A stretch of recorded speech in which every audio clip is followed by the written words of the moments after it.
तो बच्चों फिर से स्वागत है मनीष एनसीईआरटी क्लासेस में। और मैं मनीष, जैसे कि आप सबको पता है कि मेरा अभी ऑब्जेक्टिव चल रहा है, तो उसी तरह से लेके आ गए हैं सामाजिक विज्ञान का भूगोल।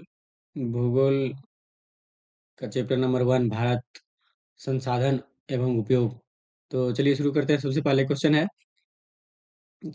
क्वेश्चन है कि कोयला किस प्रकार का संसाधन है। तो कोयला किस प्रकार का संसाधन।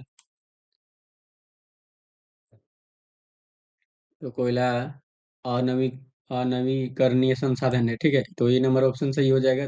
दूसरा नंबर है क्वेश्चन कि सौर ऊर्जा निम्नलिखित में से कौन सा संसाधन है। तो ये पुनः पूर्ति योग्य है। इसके बाद है तीसरा है तटरेखा से कितनी दूरी, कितनी किलोमीटर क्षेत्र सीमा अपर अपवर्जक आर्थिक क्षेत्र कहलाता है।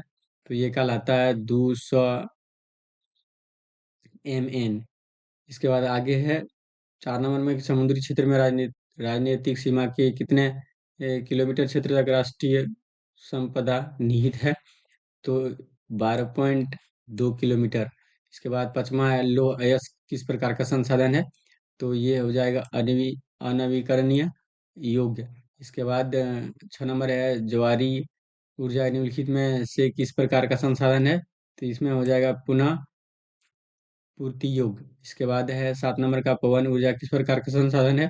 तो ये नवीकरणीय संसाधन है, अनवीकरणीय नहीं, नवीकरणीय संसाधन है। ठीक है। इसके बाद 8 नंबर क्वेश्चन है निम्नलिखित में कौन कौन परवहनीय संसाधन है। तो ये नदी हो जाएगा। इसके बाद इनमें से कौन सबसे कीमती अनवीकरणीय संसाधन है। तो खनिज हो जाएगा इसमें। इसके बाद आगे है 10 नंबर का इनमें किस प्राकृतिक संसाधन का भंडार सीमित है।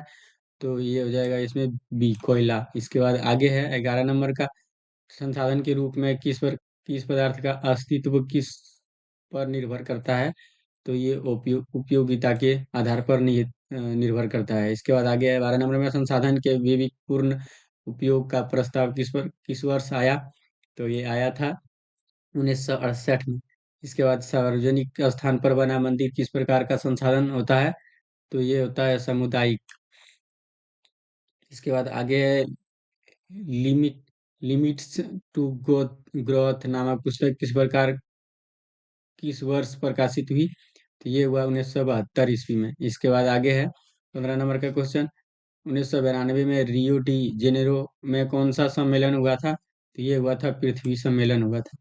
इसके बाद आगे है 16 नंबर राजस्थान में किस संसाधन की कमी है। तो यहाँ पे है उज्जवल ऊर्जा की कमी।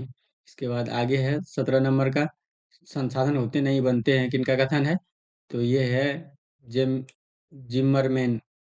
इसके बाद 18 नंबर में IPCC inter governmental panel on climate change का मुख्यालय निम्नांकित में किस नगर में अवस्थित है।